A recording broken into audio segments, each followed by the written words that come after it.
Spartan technically kicked off the season in January out in Southern California, but for a lot of athletes, Jacksonville feels like the real start.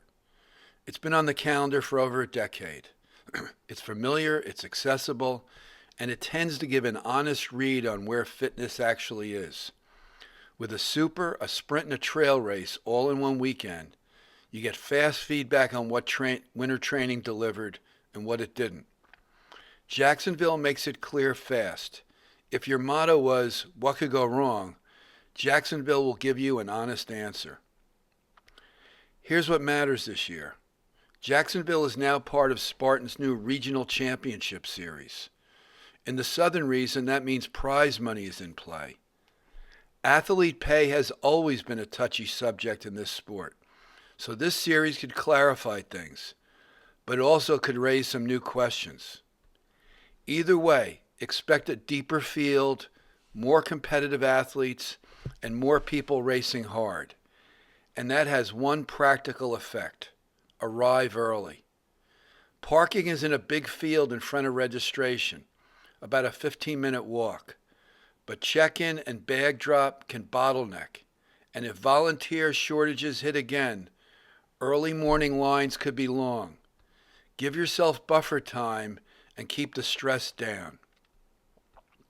This year's course map looks similar to last year's. Early on, the course tends to run into a mud problem before it opens up into faster running. This includes the trail race.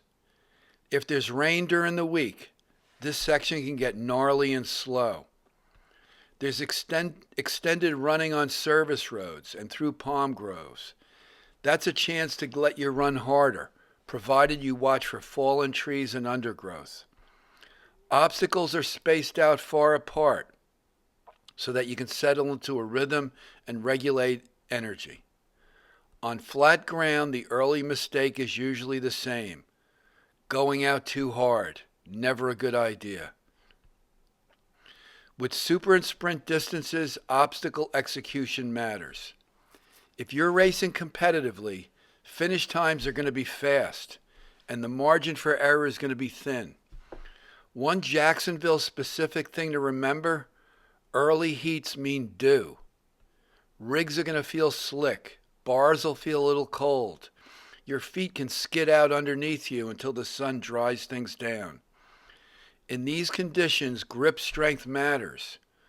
Overhead obstacles that are easy in dry environments need more focus when slick. Weather earlier in the week matters too. If there's rain leading into this week's race weekend, the course gets quietly more expensive.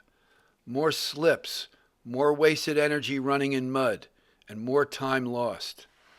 It won't look dramatic, but you'll feel it in your pace. Even in northern Florida in February, expect humidity. If you're traveling from a cooler climate, don't underestimate it. The moisture is real, even in the winter in Florida. If you catch yourself thinking, this feels easy, that's usually the moment before the pacing bill shows up. So you have to treat hydration as part of your race strategy. Start on Thursday. Take in more water and electrolytes on Thursday and Friday. You'll show up in a better place on Saturday. Later heats face accumulated heat, direct sun exposure, and ground that's been churned up all day. So hydration and sun management aren't optional here. They're performance variables. A quick note if you're stacking races this weekend. This weekend includes the Spartan Trail, offering 10K and 21K distances. I've run both in previous seasons, and they're a solid way to add volume without the obstacle load. Trail races typically start early Sunday after elite and age group heats. Mud at the start is common, even in the trail race, and it's got to be expected. But you can stack the OCR races and the trail events if you manage start times well. It's possible to stack the Super on Saturday, a trail race on early Sunday, and either a sprint on later Sunday or later Saturday. It's a great way to get miles in under your belt, in an early season race. And if you have an ultra or an unbreakable pass, it's cost effective. Back to the main point. Jacksonville is an early season truth serum. It's a fun weekend of racing that gives you fast and honest feedback on your winter training. Race the exposure, respect the mud, and let the flat terrain tell you the truth about where your cardio is right now.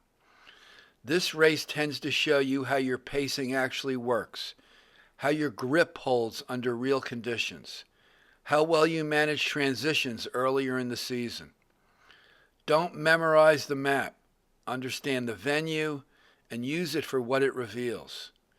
With Atlanta and Houston trifecta weekends coming up in mid-March, that feedback can help guide you on how to train into the next block of races.